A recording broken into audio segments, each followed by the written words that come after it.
오늘 사실 다니엘 기도의 마지막 날인데, 마지막 날에는 그 20일 동안 받은 은혜를 가지고 나누는 시간이어서 사실 예배 형식이라보다는 조금 지금까지 몇 년 봤더니 그 다니엘 기도의 마지막 날에 이렇게 안 모이시더라고요. 그래서 저희가 그냥 마가 다락방 기도회로 함께 저희가 모였습니다. 오늘은 제가 항상 금요 마가 다락방 기도회에서는 사도행전을 다뤘었는데요. 오늘은 좀 뜬금없지만 레이기의 말씀을 가지고 은혜를 나누고자 합니다. 여러분들이 레이기의 주제를 한 단어로 꼽는다고 하면 레이기의 주제는 거룩입니다. 뭐라고요? 거룩. 우리가 거룩이라는 단어를 교회 안에서는 많이 듣지만 이 단어가 정확히 무엇을 의미하는가라고 말하기에는 이걸 정의하기 굉장히 어려운 말이에요. 왜냐하면 거룩이라는 단어는 성스럽다고 하는 것은 인간의 어떤 행위를 통해서 획득되는 인간적인 고귀함, 인간적인 성품, 이런 것이 아니기 때문이에요. 거룩은 거룩하신 분, 거룩한 유일한 존재, 하나님이 자기 백성을 이 세상 나라로부터 자기에게 구별하였음으로 인해서 주어지게 되는 특별한 형태의 구별됨을 가리켜서 거룩이라고 부릅니다. 그래서 우리 옆에 있는 분들 뭐라고 부르죠? 저희가 교회 안에서 네, 형제 자매 또 성도 이렇게 부르죠. 성도라고 부를 때 그 성자가 거룩할 성이에요. 이제 막 하루 예수를 믿었어도 그 사람이 하나님 안에서 거룩한 백성이 되었다라는 의미를 담아서 그 표현을 하는 거죠. 그 사람이 뭘 더해서가 아닙니다. 그 사람이 뭐가 있어서가 아니에요. 그 사람이 뭐 대단한 걸 가지고 있어서가 아니라 바로 어제 예수를 믿었어도 하나님의 은혜로, 하나님의 부르심으로 인해 그가 하나님의 백성으로서 구별되었다라고 말해주는 게 이 거룩이란 말이에요. 그래서 레위기에는 그렇게 구별된 거룩한 백성들이 그 거룩을 지키고 유지하며 살 수 있도록 세상의 부정한 것들을 피하고 그 영향력을 최소화하기 위해 음식법과 같은 규례들이 주어진 것, 그것이 바로 이 레이기입니다. 여기 맨 앞에 이 온풍기를 좀 꺼주시겠어요? 저한테 계속 바람이 와가지고. 네. 네. 그런데 오늘 저희가 읽은 이 본문에는 하나님의 거룩함을, 하나님 백성의 거룩함을 해치는 아주 치명적인 더러움이 하나 나타나고 있어요. 바로 나병이라고 번역된, 히브리어로는 차라아트라고 불리는 아주 특별한 질병입니다. 사실 이 질병이 뭘 가리키는 것인지는 분명하지가 않습니다. 최신의 의학이 발달하면서 성경에서 말하는 이 차라아트가 건선 혹은 백반증 같은 피부병 중에 하나일 것이라고 봐요. 근데 교회 역사와 전통에서는 이 나병을 문둥병과 같은 질병이라고 보통 이해해 왔습니다. 근데 저기서 중요한 것은 이 차라트가 백반이든 건선이든 한센병이든 무엇이든 간에 왜 이 질병을 하나님께서 부정하다고 하시면서 세상에 있는 수많은 질병 중에 그 질병 하나를 꼬집어서 오늘 레위기에서 말하고 있냐는 거죠. 고대에 이 나병을 부정하다고 본 이유는 죄를 지어서 그 병에 걸리기 때문이 아니에요. 성경 어디에도 나병이 생기는 원인을 특정한 범죄 때문에 일어난다라고 말하지 않습니다. 하지만 나병이 갖고 있는 특징이 있어요. 전염성, 파괴성, 혐오성, 격리성, 침투성, 이 모든 것들이 죄의 속성과 너무나 유사하기에 나병은 죄를 상기시키고 죄의 결과로 주어진 것이라고, 그래서 하나님의 심판과 저주를 상징하는 질병으로 여겨져 왔습니다. 그래서 사람들은 이 나병을 아주 특별하게 여겼어요. 그리고 오늘 레이기에도 다른 이 병에 대한 규례가 거의 죄악을 다룰 정도로, 여러분 레위기 14장 전체가 나병에 대한 이야기예요. 예, 아주 강력하고 구체적으로 이 질병을 말하고 있다는 점에서 우리는 이 나병이라는 질병을 그냥 지나갈 수가 없는 거죠. 게다가 이 나병에 걸리면 오늘 제사장의 진단법에 가면 하얗게 몸이 뭐가 일어난대요. 그리고 누르면 그게 들어가요.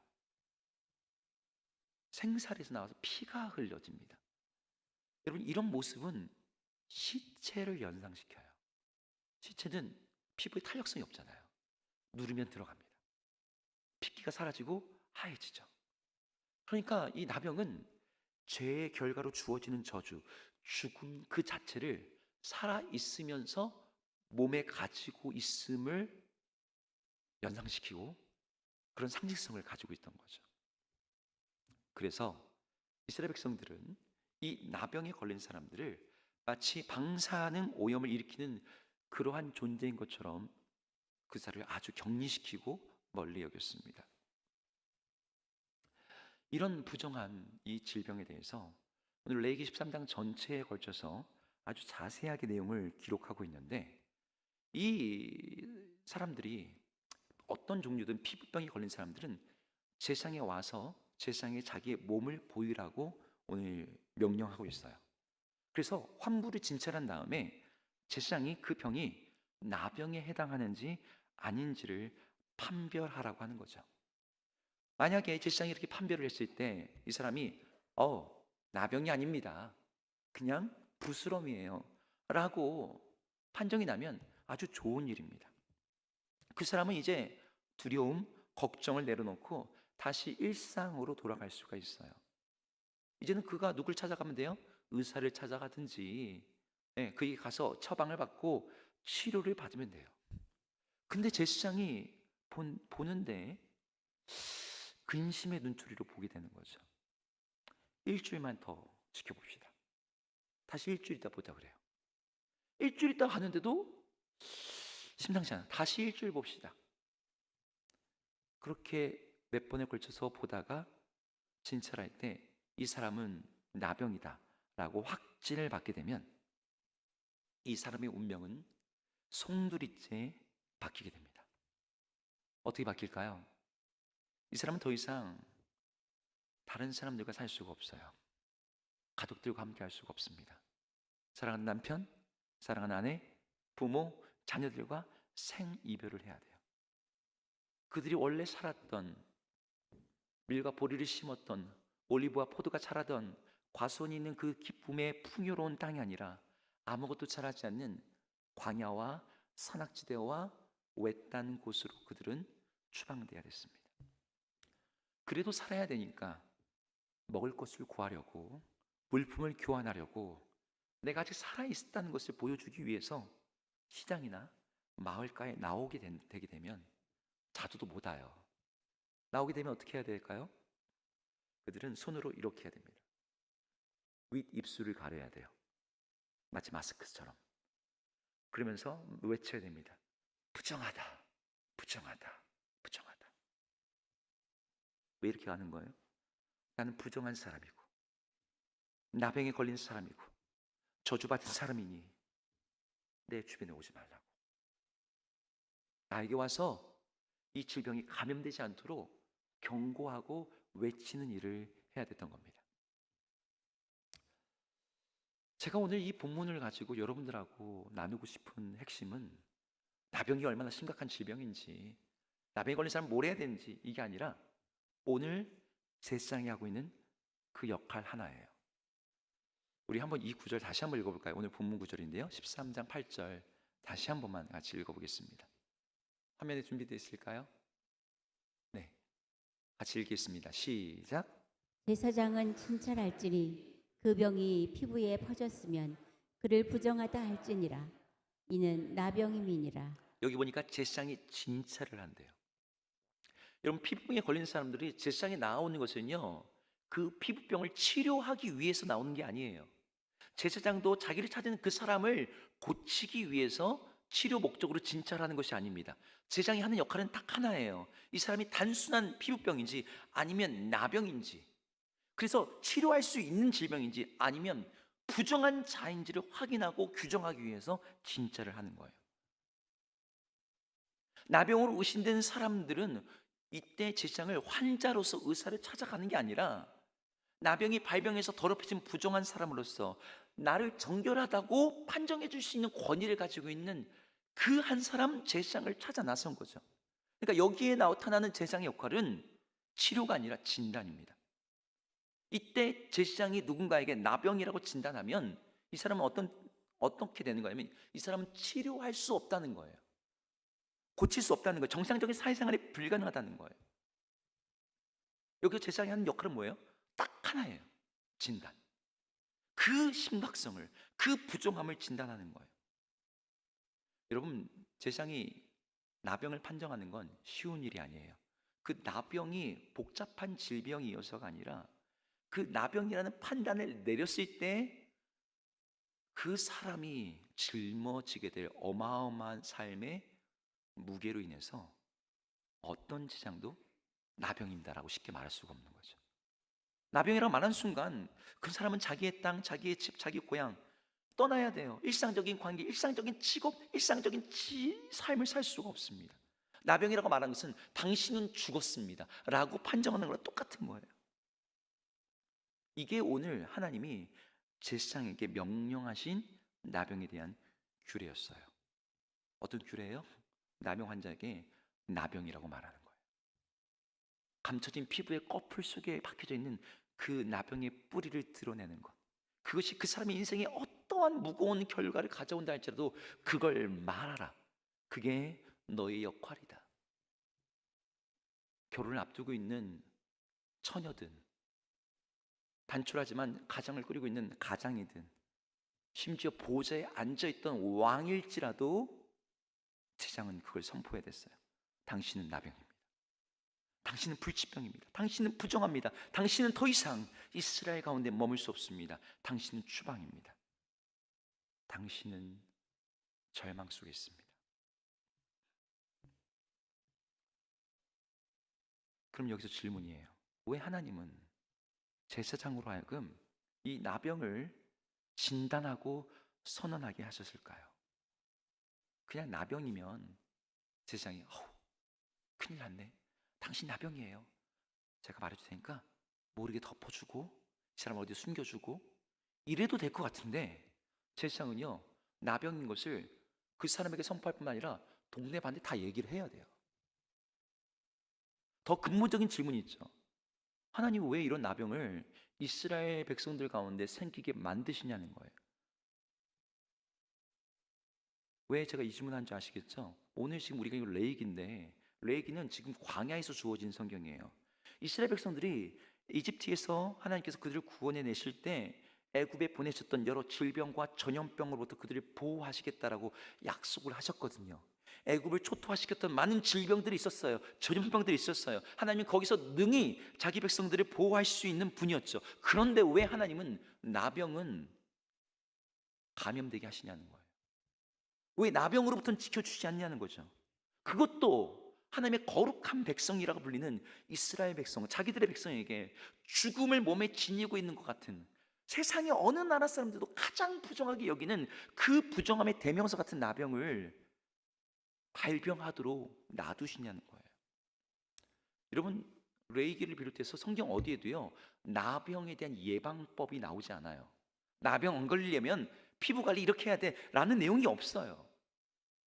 성경에 오직 나병이다라고 판정하는 법만 나올 뿐입니다. 그럼 왜 이렇게 하시는 걸까요? 여러분, 이 나병에 대한 이 질문은요 단지 이 나병에 대한 이야기만이 아닙니다. 이것은 성경에서 주어지는 수많은 명령들 가운데 함께 들어가 있는 질문이기도 해요. 여러분들이 성경을 진지하게 여기면 여길수록 성경에 주어진 하나님의 말씀과 명령들을 내가 정말 문자적으로 이걸 정말 진지하게 다시 한번 봐야겠다라고 하면 할수록 사람들이 깨닫게 되는 것이 있어요. 그것이 무엇이냐면 우리가 그 말씀을, 그 명령을, 그 율법을 온전히 지키지 못하고 그대로 살 수 없다라고 하는 또 우리들의 한계, 그리고 그 말씀의 기준의 높음을 보게 됩니다. 뭐 많은 거 얘기 안 하고 우리 한 구절만 볼까요? 신명기 6장 4절에서 5절인데요. 함께 읽어보겠습니다. 시작. 이스라엘아 들으라. 우리 하나님 여호와는 오직 유일한 여호와이시니 너는 마음을 다하고 뜻을 다하고 힘을 다하여 내 하나님 여호와를 사랑하라. 여기 보니까 쉐마라고 불리는 유명한 구절이 나오고 있습니다. 여러분, 이 말씀은 유대인들의 사표와 같은 말씀이에요.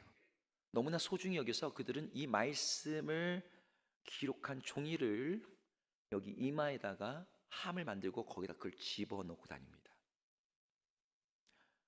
우리들 이 말씀을 굉장히 사랑하죠. 근데 여기에서 명령이 주어져요.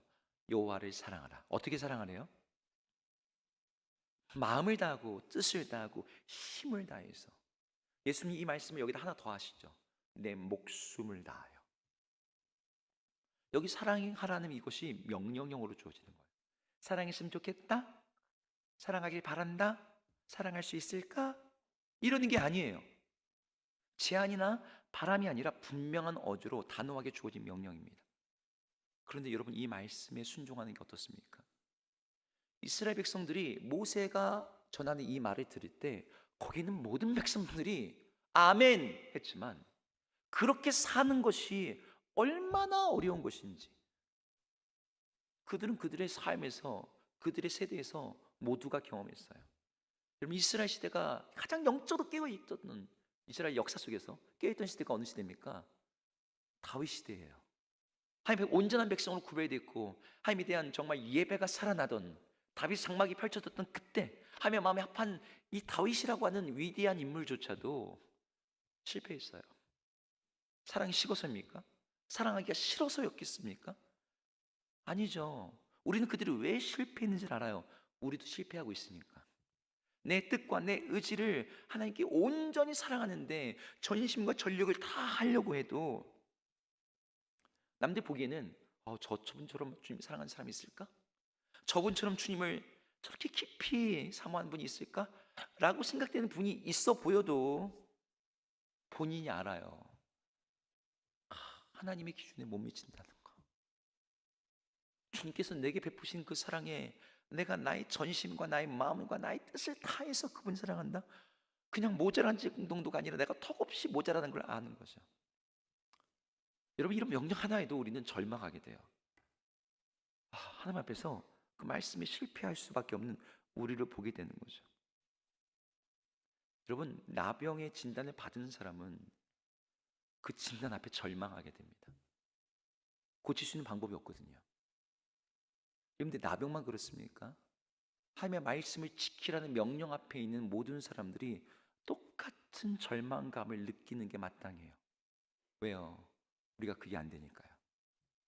그럼 여기서 우리가 질문을 바꿀 수 있습니다. 순종할 수 없는 걸 우리에게 명령하시고 사랑하지 못하는 우리에게 사랑하라고 하시고 고칠 수 없는 환자에게 넌 나병 환자라고 진단만 하게 하시는 하나님, 하나님 문제 아닙니까? 하나님 공평하지 않잖아요. 부당한 요구를 하고 계시는 거잖아요. 이게 낫겠다, 그렇게 살겠다라고 하는 의지의 문제가 아니라 그런 힘과 능력과 아무것도 없는 존재들에게 그렇게 하라고 말하는 것. 사람은 나병 환자처럼 스스로 부정해지고 무능해지고 스스로 정결해질 수 있는 아무 힘이 없는데 너 무능해, 너 나병 환자야, 이렇게 진단만 하시는 그 하나님 너무 잘못 아니냐는 거죠. 근데 바로 거기에 하나님이 의도하신 것이 있어요. 하나님이 제사장을 통해서 나병을 갖다 진단하게 하신 목적은 바로 그 절망이 목적이에요. 무엇이 목적이라고요? 절망. 자기 자신에 대한 절망, 자연 치유에 대한 절망, 스스로 회복하는 것에 대한 절망, 자기를 구원하는 것에 대한 철저한 절망. 그냥 다른 사람이 말해주면 안 되니까 제사장으로 하여금 하나님의 권위를 가지고 선포하라는 거예요. 당신은 나병입니다. 자기에게 절망할 때야 비로소 사람들은 뭘 하게 되냐면 자기 바깥으로 눈을 돌리게 됩니다. 절망하지 않으면 볼 수 없고 내놓지 않고 붙들지 않게 되는 것들이 있어요. 제사장이 나병이라고 진단해 주기 전까지는 나 괜찮을 거야, 그냥 좀 가려울 뿐이야, 그냥 부스럼 난 정도지 뭐 이 정도 가지고. 사람들은 그렇게 그냥 대수롭지 않게 넘어갈 겁니다. 그래서 의사를 찾아갈 거예요. 의사가 이거 피부병 같은데요, 고칠 수 있다고, 함께 해보자고, 나을 수 있다고 희망을 줘요. 정말 나을 수 있을 것 같아요. 그래서 의사에게 돈을 쓰고 처방을 받고 주는 약을 먹고 가이드를 따릅니다. 돈을 쓰고 시간을 지나는데 온갖 노력을 다 기울여도 병은 중하여지고 몸 만신창이가 되고, 자기는 물론이고 가족에게도 다 전염되고 가산을 탕진해요. 뭔가 될 것 같았고 고칠 수 있을 것 같았고 나을 수 있을 것 같았는데 그 일말의 희망 때문에 더 깊은 죽음으로 빠집니다. 혈루병 걸린 여인 그랬죠. 자기의 모든 가산을 다 탕진하죠. 그런데 제사장이 당신은 나병이라고 진단하면 그 순간은 너무나 가혹하고 잔인하게 느껴질지 모르지만 그 절망적인 진단으로 인해서 역설적으로 그들에게는 소망이 생겨나요. 어떤 소망이에요? 절망함으로 인해서 나의 힘으로 안 된다라고 하는 그 체념이 새로운 길을 보게 만드는 거예요. 가능성의 스위치를 바꿔놔요. 아, 난 절망이니까 내가 노력하면 나을 수 있다는 부분에서는 내가 스위치를 꺼버립니다. 근데 어느 쪽에 스위치가 꺼져요? 오직 켜지냐면 하나님께만, 은혜와 기적이 아니면, 그분의 긍휼이 아니면 난 안 되는구나 라고 하는 이 생각의 근본적인 전환이 일어나는 거죠. 이 나병의 진단 앞에 사람들은 비로소 자기를 지으시고 자기를 이 부정에서 깨끗하게 하시는 유일한 분, 이스라엘을 거룩하신 하나님을 찾게 됩니다. 레위기에 나병에 대한 진단법만 있고 치료법이 없는 이유가 여기에 있어요. 나병은 예방하거나 고칠 수 있는 질병이 아니에요. 오직 하나님을 찾는 자에게만 소망이 있음을 가리키는 일종의 화살표 같은 것이죠. 여러분, 레위기를 기록한 모세가 나병에 걸렸던 거 혹시 아세요? 모세의 가족들이 나병에 걸렸던 거 아십니까? 모세가 떨기나무 불꽃 가운데서 하나님을 만났을 때, 하나님을 의심할 때 하나님이 모세의 손에 흰 나병이 걸리게 하세요. 그리고 모세에게 다시 그 손을 다시 품에 넣으라고 하십니다. 품에 넣고 빼었더니 어떻게 돼요? 그 손이 본래의 살로 돌아왔어요. 모세의 누이였던 미리암도 나병에 걸렸었습니다. 온몸이 나병에 걸렸어요. 일주일 동안 징용 바깥에 추방당하고 있다가 모세가 기도하자 그의 나병이 고침을 받았어요. 여러분, 레위기라고 하는 나병 규례의 책 앞에 출애굽기와 뒤에 민수기에 모두 나병이 고쳐진 이야기가 들어있는 거죠. 이 이야기들이 왜 이렇게 배치가 되어 있을까요? 나병에 대한 규례를 통해서 인간으로 하여금 그 병의 절망이 가리키는 소망, 하나님, 온 땅을 두루 감찰하사 자기를 향하여 전심으로 향한 자에게 능력을 베푸시며 그들을 주홍 같은 그 피를 흰 눈같이 양털같이 하시는 그 하나님, 그 하나님을 볼 수 있도록, 그 하나님을 향하도록 그렇게 말씀을 배치해 놓은 거예요. 문제는 사람들이 그 하나님을 찾지 않고 믿지 않고 의지하지 않는다는 것이지 방법이 없는 게 아니죠. 제사장이 나병 환자를 진단하듯이 성경도 우리들을 진단합니다. 성경이 진단하는 인간의 모습은 어떤 모습이에요? 한마디로 말하면 죄인이죠. 죄인이란 단어가 너무 그 의미가 약소하게 됐어요. 제대로 전달이 안 돼요, 의미가.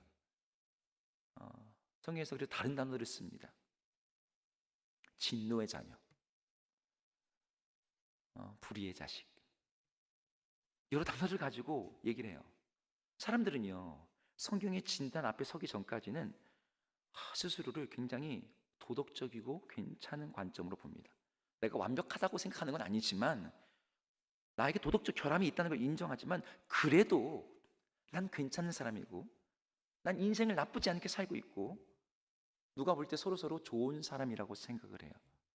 그렇게 괜찮게 여기면서 스스로 자기 힘으로 살려고 하고, 교회 안에서도 하나님을 향한 열심과 이런 것들을 드러냅니다.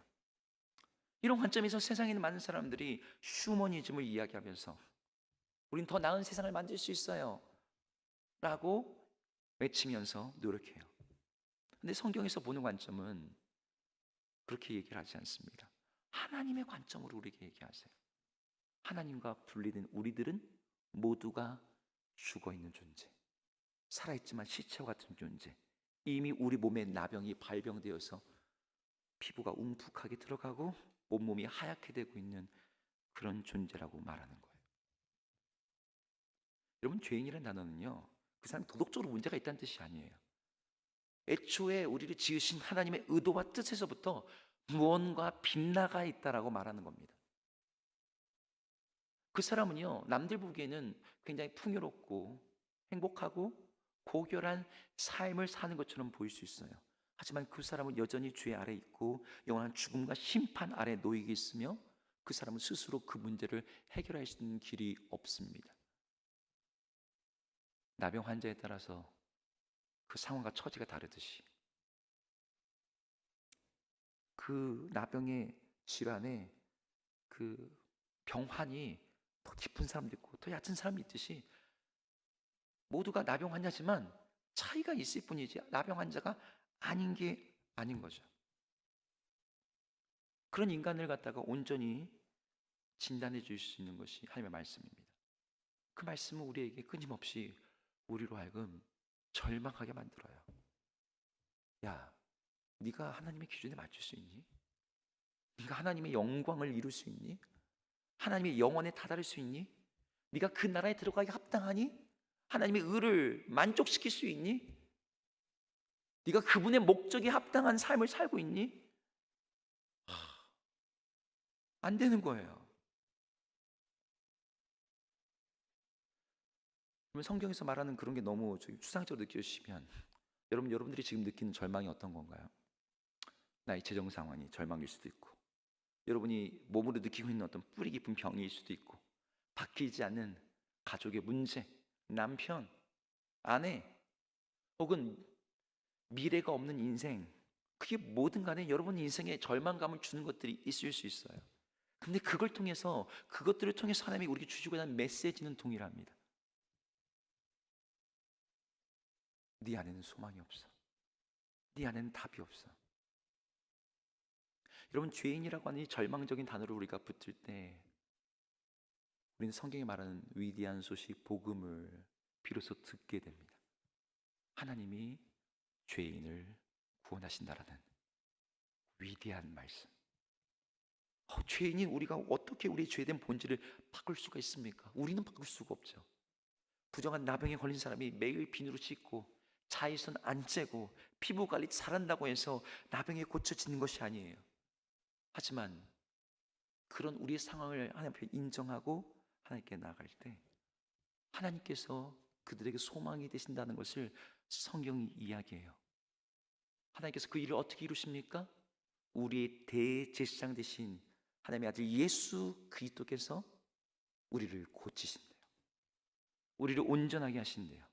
우리가 순종할 수 없는 율법의 명령을 그분이 대신 순종하심으로 우리가 도달할 수 없는 하나님의 온전한 기준에 우리가 도달하게 하시고, 그분을 믿는 우리가 그것을 한 것인 양 인정하게 해주신대요.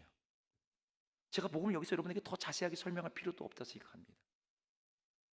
여러분, 예수님이 사역하시는 이야기 보면은 나병 환자를 만난 이야기들이 굉장히 많이 나와요. 그 이야기들에는 공통점들이 있어요. 레이기의 명령에 따르면 나병 환자들은 뭐라고 말해야 된다고 했죠? 사람들을 만날 때마다 윗임수를 가리며 부정하다 부정하다라고 자신의 부정과 절망을 외쳐야 되는데, 예수님을 만난 나병 환자들은 자기가 부정하다는 말을 안 해요. 그런 내용이 안 나옵니다. 대신 그들은 뭐라고 말하는 줄 아세요? 예수님을 만난 나병 환자들이 다른 말을 해요. 예수여, 우리를 불쌍히 여기소서. 주여, 원하시면 우리를 깨끗게 하실 수 있나이다. 이런 복음서에 나오는 나병 환자들은요, 모두가 불쌍히 여기소서, 당신이 원하시면 우리를 깨끗게 할 수 있다라는 고백을 해요.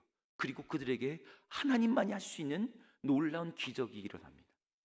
우리 마태복음 8장 3절을 같이 읽어볼까요? 같이 읽겠습니다. 시작. 아니요, 마태복음 8장 3절이요. 네, 읽습니다. 시작. 예수께서 손을 내밀어 그에게 대시며 이르시되 내가 원하노니 깨끗함을 받으라 하시니 즉시 그의 나병이 깨끗하여진지라. 여기에 예수님께서 하신 일이 나옵니다. 손을 내밀어 그에게 대시니. 원래 부정한 자는 만지면 안 되잖아요. 그런데 그가 주의 손을 만지고 주님께서 내가 원하노니 깨끗함을 받으라 하시니 즉시 그의 나병이 깨끗하여졌대요. 주님이 원하시면 나병이 깨끗하게 된다는 거예요. 주님에겐 그럴 능력도 있고 그럴 마음, 긍휼과 은혜도 있다는 거예요.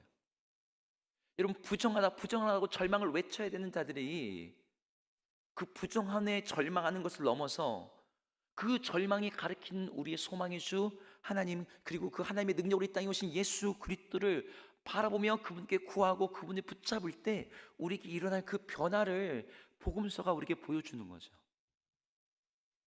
어제까지 다니엘 기도회가 계속 있었습니다. 다니엘 기도회 그 잔증을 들으면 공통점이 하나 있어요. 여러분, 거기 나온 사람들이 정말 대단한 사람들이 나오거든요. 어떤 분들은 사회적 지위가 대단하고 사회적 성취가 대단하고 대단한 분들이에요. 근데 거기 자기 잘났다고 말씀하시는 분이 아무도 없어요. 거기 간증하는 분들은 자기가 경험했던 그 깊은 절망, 깊은 고통, 내가 할 수 없던 그 일, 그게 목회였던, 질병이었던, 아니면 삶의 어려움이었던, 너무나 깊은 고통의 슬픔이었던, 거기서 자기를 구원하신 그 예수 그리스도를 고백합니다. 전 그 고백을 들을 때마다 복음을 새롭게 듣는 것 같아요. 여러분 어떻습니까? 여러분에게는 이런 고백들이 있습니까? 자신의 부정함과 죄로 인해서 절망해 보지 않는 사람, 고통과 슬픔 속에서 주님, 나에게 소망이 없습니다라고 하나님께 부르짖어 보지 않은 사람들은 예수 그리스도의 그 복음이 얼마나 위대한 것인지, 나를 구원하신 하나님의 은혜가 얼마나 놀라운 것인지를 알 수가 없어요. 그리스도 없이는 내가 아무것도 아님을, 그분밖에는 내게 아무런 소망이 없다는 것을 우리가 온몸으로 온 마음으로 경험하고 고백한 자들이 이 복음의 능력을 참으로 전하고 복음에 합당한 삶을 살게 됩니다. 오늘 예수님으로 말미암아 나병에서 깨끗함 받은 사람들이 있거든요. 그들에게 예수님이 동일하게 또 하는 말씀이 있습니다. 우리 마가복음 1장 44절 함께 읽어보겠습니다. 같이 읽어볼까요? 읽습니다. 시작. 이르시되 삼가 아무에게 아무 말도 하지 말고 가서 내 몸을 제사장에게 보이고 내가 깨끗하게 되었으니 모세가 명한 것을 드려 그들에게 입증하라 하셨더라. 여기 보니까 예수님이 뭐라고 명령하세요? 제사장에게 보이래요. 나병의 부정함을 판단하는 율법을 상징하는 그 존재 제사장에게 자기를 보이라요. 보여서 뭐 하라고요? 내가 깨끗하게 되었다고, 내가 정결하게 되었다고, 내 안에 그 모든 나병이 사라졌다고, 그리고 그걸 뭐 하래요? 입증하래요. 여러분들이 복음을 경험하시고 난 다음에 여러분, 우리가 해야 될 일이 이거죠. 우리 안에 계신 예수 그리스도와 그분의 성령으로 말미암아 새롭게 된 그 삶을, 더 이상 나병의 지배를 받지 않는, 죄와 지배와 영향에 속한 존재가 아니라 그리스도께 속하여서 하나님의 백성 되었음을 우리는 고백하고 보이고 입증해야 된다는 거죠. 사실 그 누구보다도 세상이 이걸 듣기를 원하고 이걸 보기를 원하고 있어요. 자신들에게는 불가능한 그 일을 저들은 하고 있구나. 그 예수란 존재로 말미암아 누구도 불가능했던 그 치유가 일어나고 있고, 누구도 깨끗하게 하지 못했던 그 부정이 정결하게 되고 있고, 누구도 붙일 수 없던 그 깨어짐이 온전하게 되고 있구나. 여러분, 우리가 그 먼저 경험해야 되지 않겠습니까? 여러분, 그 일이 어떻게 일어납니까? 한 가지예요. 구약에는 없는 답을 신약에서 예수 그리스도 복음이 보여주고 있습니다. 예수께 나아가 그분께 부르짖고 주여 나를 불쌍히 여기소서, 주께서 원하시면 나를 깨끗하게 하시나이다. 그분을 붙들라는 것. 더 강하게, 더욱더 힘있게, 더욱더 간절히, 더 뜨겁게 그분을 붙들라는 것. 여러분들이 예수를 어설프게 믿지 않으셨으면 좋겠습니다.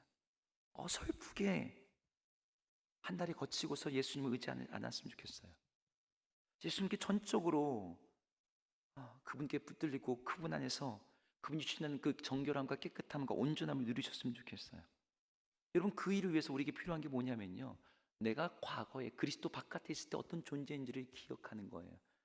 내가 그분 바깥에 있을 때 얼마나 절망적인 존재였는지, 그분 바깥에서 나의 운명이 영원한 심판과 영원한 죽음뿐이었다는 것을, 그분 바깥에 놓이게 될 때 내가 자유롭게 사는 것 같지만 죄에 노예된 삶, 그거 외에는 다른 삶이 없다는 것을. 그러나 예수 그리스도 안에서 내가 하나님 앞에서 정결하게 됐고 의롭게 되었고, 내가 그분의 백성이 되었고 그분의 영원 나라를 상속받게 되었다는 것.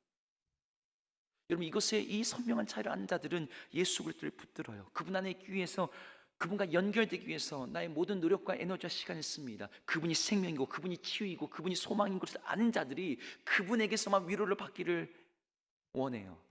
그렇게 예수 그리스도 안에 있게 되면 그 누구도 더 이상 죄인으로 머물러 있지 않습니다. 참으로 의롭게 되며 참으로 의롭게 된 그 거룩과 성결한 삶을 하늘로부터 공급받아서 그들의 삶이 달라져요.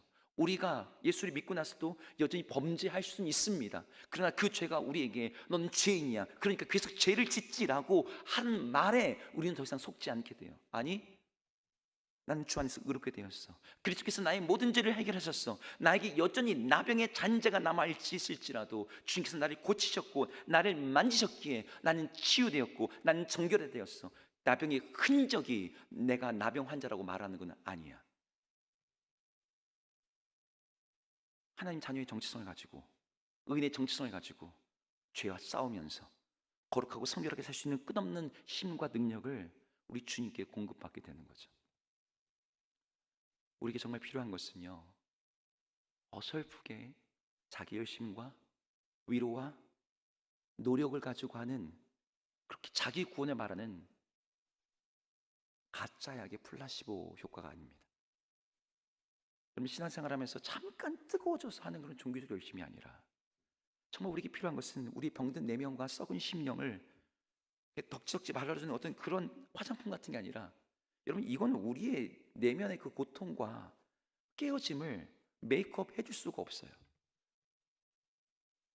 우리 상한 심령을 멸시치 아니하시고 우리를 불쌍히 여기사 우리를 온전히 치유하시는 그 예수 그리스도에게 나아가고 그분께 연결되고 내가 그분 안에 머물므로 말미암아 나의 존재와 정체성이 그리스도 안에 있는 그리스도인이라 불리는 새로운 존재와 정체성을 가지고 새로운 목적을 가진 존재로 살아가는 그 삶, 그분에게 연결되어 그분이 주신 그 생명과 소망 가운데 살아가는 삶, 그것이 세상의 모든 죄악이라는 그 나병에 대한 유일한 치료 방법이에요.